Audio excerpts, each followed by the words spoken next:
Hello 108 students, Mr. McHugh back with you. We're going to wrap up section 9.3, page 5. Still going to keep working on that substitution techniques. We're going to show you two more problems like this, two more examples. And if you look at example 6 here, you first look at this thing and you go, oh my word, how am I ever going to solve for this thing? And then what I'm hoping you notice real quick is they stick out like a pair of sore thumbs. Look at these parentheses that have exactly the same thing inside them. A binomial 4x minus 3.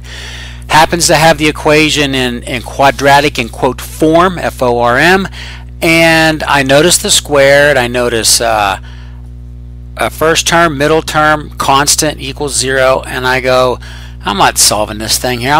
Some people start getting hung up with distributive property, going crazy. Think of substitution. And what you want to substitute is look at that middle term, everything but the coefficient, 4x minus 3, aka the parentheses. Assign that to your substitution variable u. Okay. Once you do that, you quickly see instead of 4x minus 3, put the u squared. And 4x minus 3, here's u. I guess you could use these parentheses if you wanted to go overboard, but that's up to you. Okay, now you go, can you solve that? It's a quadratic equation. You'll look at it and go, I bet you I could reverse FOIL it. Factor it out, a pair of parentheses, binomials. Look at the a coefficient, so put 2 and a 1. Put your u's in there. 5, not much to work with. You need to get a positive 7, so I'm going to put a 5 and a 1. The order would matter in this case, but when I multiply the inner and the outer, I get 5u times 2u, and it adds up to 7u, and you know the drill that you have to get the middle term.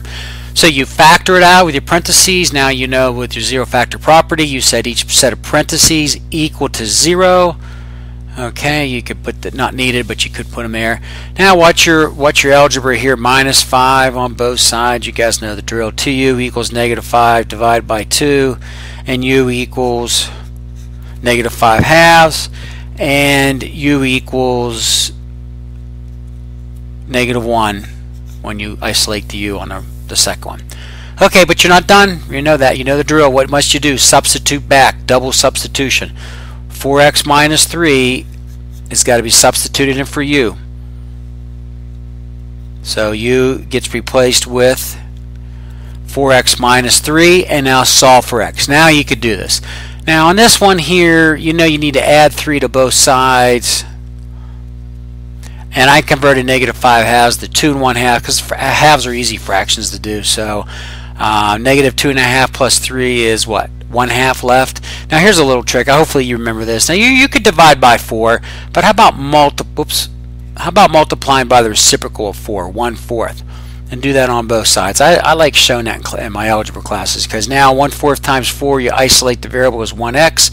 1/2 times 1/4 is a lot easier, and you're going to get that the same way. You get the 1/8 answer if you took 4x equal 1/2 and you divided by 4 on both sides. Your next step would be to say multiply the complex fraction by 4 over 1 gets multiplied by the reciprocal 1/4. So you'd get there no matter what. Okay, so there you go. X equals 1/8. Come over here on the right hand side, solve for x. So I don't know, what do we got? Add 3, negative 1 plus 3 is 2. Divide by 4. X equals 1/2, and boom, bang, bada boom, you're done. And of course, these check marks are telling you substitute them back in to make sure they satisfy them. To me, that's kind of the biggest pain, is to have to go back and do that. But it's just one of those things we got to do. Okay, now the last example here. Again, I'm looking at example B, and if you use my technique hint, look at the middle term to figure out what the u or the substitution variable should be set equal to. It's a dead ringer and a giveaway every time. Don't look at the coefficient. Look at the 1/3 and assign that to u. And every time you do that, now what I like to do here is you go, okay, Mr. McHugh, that's easy. I put parentheses. That's my u. What about x to the 2/3? People go crazy with it. Put 2 times the parentheses, x to the 1/3. And then what would you multiply by? 1/3 times what? Put a question mark there to equal 2/3. Well, you multiply fractions, you multiply numerator denominator, so put a 2 over 1 or 2, and you got your answer. Okay, now you've got your direct substitution, so you substitute in 2u squared minus 1u plus 12, and you're on your way. Okay, you know the drill. Not a little challenging here with the A coefficient 2 and 1, and that's not hard. The 12 would drive you negative, would drive you a little crazy. You might have to do a little bit of trial and error and unlocking the safe, but to get that negative 11u, you need negative 3 and negative 4. Multiply, give you a positive 12. Add up when you do the inner and the outer. You know the drill. They will give you that negative 11. Okay, here we go. What do you do next class? Help me out. Oh, my word. Take the parentheses and do what with them? You got it. Set them equal to 0. Find out u equals 3/2, u equals 4, and you're not done. Don't stop. Don't put these answers in. Keep going. What do you do? Okay, substitute what? Back in x to the 1/3 for both of them. Okay, now that's what you do. X to the 1/3 equals 3/2. Now, what was I doing here with this? I ran out of space. I'm trying to isolate the x, so anything raised to the 1/3 power is really a cube root. If you want to go that way, but I wouldn't worry about it, I'd say, what can I do to get x to the first? 1/3 times its reciprocal, 3/1 or 3, would give you x to the first. So that's therefore you cube both sides of the section, and you do that over here too. So you're cubing. Okay, got that done. 1/3 times 3 is x to the first, so that negates them. X to the first equals 3 cubed 27 divided by 2 cubed is 8. You're on your way. Over here you got 4 cubed, you got 64. They both will check out when you substitute them in, and here's your final answer. Okay, class, guess what?